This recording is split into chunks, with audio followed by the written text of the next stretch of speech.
Dear friends and followers, welcome back. दोस्तों, कल मैंने एक कम्युनिटी पोस्ट डाला था और आप लोगों से पोल कराया था नायल के बारे में, जो कि नोएडा इंटरनेशनल एयरपोर्ट लिमिटेड है, उसका स्टेटस के बारे में कि कितने लोग जानना चाहते हैं। क्योंकि देखिए, उसका सीधा असर जो है हमारा जो प्रोजेक्ट हम लोगों ने जो फॉर्म भरे हैं येडा के, उसके ऊपर निर्भर करेगा।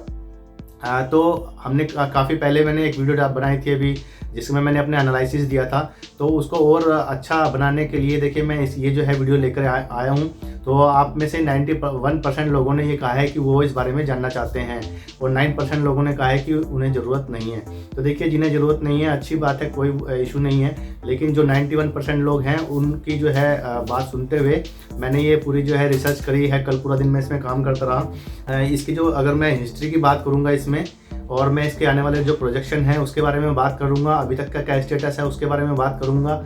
ये सब हम इसलिए करने वाले हैं क्योंकि देखिए, इससे अंदाज़ा लग जाएगा कि हम किस दिशा में जा रहे हैं। ठीक है, मैं भी आप में से एक हूँ, सिर्फ मैं अपना एनालिसिस यहाँ पे रख रहा हूँ।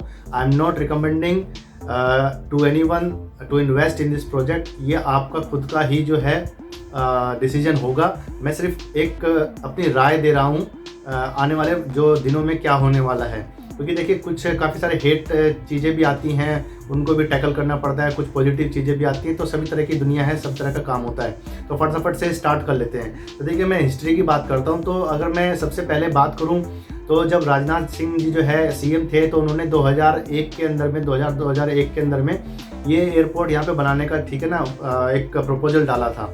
प्रपोजल होने के बाद में क्या हुआ, 2003 में जो है इसकी टीएफआर जो है बना दी गई थी, काम दे दिया गया था। टीएफआर का मतलब होता है कि देखिए, जिसमें हम टेक्निकल चीज़ों की जो टेक्निकल फिजिबिलिटी रिपोर्ट होती है उसको टीएफआर बोलते हैं। किसी भी काम को करने से पहले ये किया जाता है कि क्या यहाँ पर ये फिजिबल है, यानी कि काम चलेगा इससे कि नहीं होगा, फ़ायदा होगा कि नहीं होगा।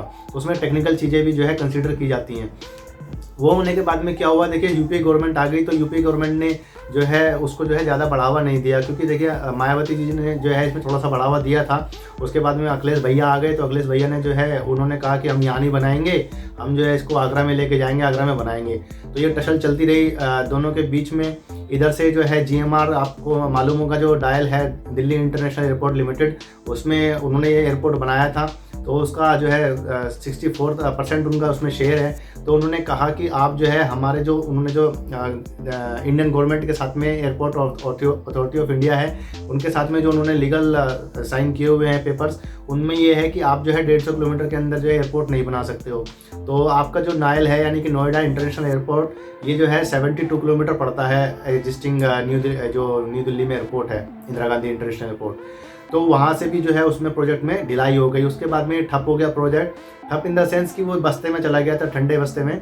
उसके बाद में देखिए, योगी जी की सरकार आई है 2017 में। तो उन्होंने आकर के यह इस चीज़ को पकड़ा है और 2018 में देखिए अप्रूवल भी करा दिया इसका। दिसंबर 2018 में इसको अप्रूवल मिल गया था मिनिस्ट्री की तरफ से। उसके बाद में जो आपको मालूम होगा, 2014 में सेंट्रल गवर्नमेंट में जो है वो बीजेपी भी आ गई थी। तो दोनों का जो है काफ़ी ज़्यादा इसमें पावर लगी और ये अभी 2020 में इसका जो है टोटली अप्रूवल मिल गया है। तो यहाँ पर जेवर में जो ज़मीन एक्वायर की गई हैं, उसमें से थोड़ा सा जो है परसेंटेज वो ऑलरेडी गवर्नमेंट के पास था, लेकिन उन्होंने काफ़ी सारी जो है किसानों की जो प्राइवेट एंटिटी जो थी उसको एक्वायर किया। उनका मुआवजा वगैरह या उनके कहीं घर बनाने हैं वो उन्होंने करना है।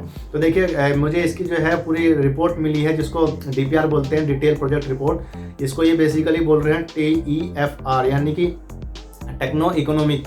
तो इसमें क्या है, टेक्निकल भी देखेंगे और इकोनॉमिक भी देखेंगे। तो उसमें पूरी डिटेल दी गई है, कैसे एयरपोर्ट बनेगा, कहाँ बनेगा, क्या क्या ऑब्स्टेकल्स होती हैं इसके अंदर में, और जो है क्या सा इसका प्लान रहेगा। अगर आप इसका जो है मॉडल देखना चाहते हैं तो देखिए, येडा के अंदर में जो अभी यूपी दिवस चल रहा है, वहाँ पर इन्होंने 2 हफ्ते पहले इसका एक मॉडल बनाया था, वो लगाया हुआ है वहाँ पे लोगों के लिए।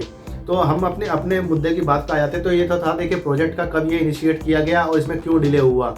तो यूपी गवर्नमेंट नहीं चाहती थी। अभी जो है एनडीए गवर्नमेंट ने जो है इसमें प्रोग्रेस करी है। तो काफ़ी सारा इसमें जो है काम चल रहा है। तो मैंने यहाँ पे कुछ पॉइंट जो है लिए हुए हैं, उसको मैं आपको बता देता हूँ। देखिए, अगर ये एयरपोर्ट बनता है तो ये एशिया का अभी तक का सबसे बड़ा एयरपोर्ट बनेगा और इसको जो है कई चरणों में बनाया जाएगा। जो अभी जो है पहला चरण जो है वो वैसे तो डेट जो दी गई है वो 2020 से 2023 का था। तो 2024 में इसको ओपनिंग होनी थी, लेकिन आपको पता है 2020 में इसका काम रुक गया था कोविड की वजह से। तो 2021 में जो है इसमें काफ़ी तेज़ी चल रही है, जैसे कि मैंने पिछले वीडियो में भी बताया था। तो हो सकता है आने वाले 6 महीनों के अंदर में जो है काम चालू हो जाए। अभी काम क्यों रुका हुआ मैं आपको बता देता हूँ। देखिए, जो एयरपोर्ट अथॉरिटी ऑफ इंडिया होता है AAI, उन्होंने इसका जो है अप्रूवल दे दिया है। मैप उनके पास भेज दिया गया था, जो इसकी कंसल्टिंग कंपनी है। इसका जो पूरा इंफ्रास्ट्रक्चर है वो भी मैं आपको बताऊंगा।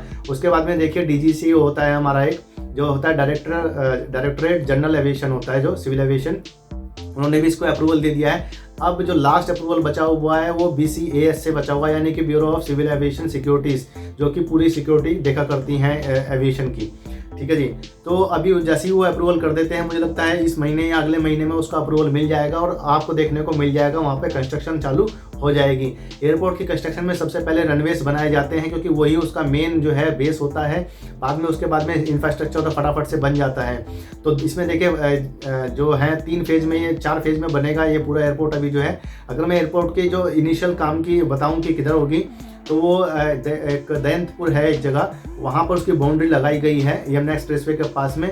वहाँ पर जो है सबसे पहला रनवे बनाया जाएगा और वहीं पे ही टर्मिनल 1 बनेगा। तो इसमें देखिए 4 टर्मिनल हैं। तो टर्मिनल 1 बनेगा पहले फेज़ में, उसके बाद में सामने मैं आपको पिक्चर भी दिखा दूँगा यहाँ पे, आप उसमें भी देखते रहिएगा। फिर टर्मिनल 2 बनेगा, उसके बाद में 3 बनेगा, उसके बाद में 4।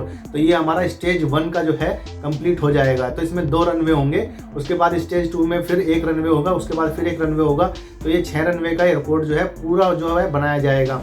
अभी दिल्ली में देखिए 3 रनवे पे वो पूरा चल रहा है। तो अभी इसको इतनी ज़्यादा क्यों वो मिल गई है, एक तो है गवर्नमेंट का सपोर्ट, दूसरा है कि देखिए दिल्ली एयरपोर्ट का जो एक कैपेसिटी होती है हर एक चीज़ की, वो अपनी कैपेसिटी को आने वाले टाइम में यानी कि 2022 तक वो है कंप्लीट कर लेगा। तो उसके बाद जो है डायल भी जो है, जो दिल्ली इंटरनेशनल एयरपोर्ट है, वो भी अपना एक्सपेंशन के लिए उन्होंने भी अपना जो है DPR सबमिट कर दिया है।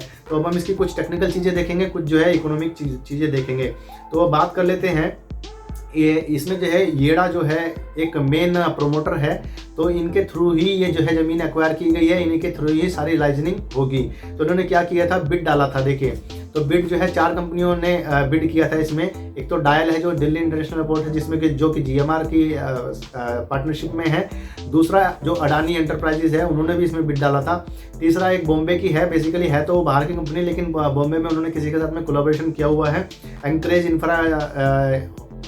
इंफ्रास्ट्रक्चर होल्डिंग प्राइवेट लिमिटेड एक कंपनी है। उसके बाद में ज्यूरिक एयरपोर्ट, देखिए ज्यूरिक एयरपोर्ट ने ही दिल्ली एयरपोर्ट का काम भी लिया था, उन्होंने ही ये इसका डिजाइन वगैरह किया है, बनाया है इसको। तो जब मैं वहाँ पर था तो हम लोगों ने इनके साथ में काम किया था। तो अभी इसकी सबसे ज़्यादा कम बिड जो है ज्यूरिक एयरपोर्ट की थी, तो उनको ये अवार्ड किया गया था। अवार्ड मिलने के बाद में उन्होंने जो है लंदन बेस्ड एक कंपनी है PwC प्राइस वाटर कूपर के नाम से, उन्होंने जो है इसकी ये जो रिपोर्ट तैयार करी है, जो DPR होती है, डिटेल प्रोजेक्ट रिपोर्ट, उसमें उन्होंने सारा कुछ बताया है, पूरा जो भी इसमें लगने वाला है, जो भी इसमें काम होने वाला है, जो भी इसकी फिजिबिलिटीज़ हैं। तो अब बात कर लेते हैं। देखिए 2 रनवे जो है 2023-24 तक इसको ओपनिंग करने की बात है। तो जहाँ तक मैं अपने एक्सपीरियंस की बात देखूँ तो देखिए 3 साल के अंदर में जो है एयरपोर्ट पूरी तरीके से बन जाता है, क्योंकि अब उतना वक्त नहीं लगता है जैसा पिछले टाइमों में लगता था, क्योंकि अब मशीनरी जो है फटाफट से इसको काम कर देती है। तो इसका जो है, इसके इन्होंने जो येड़ा ने है एक नई कंपनी जो है बनाई है।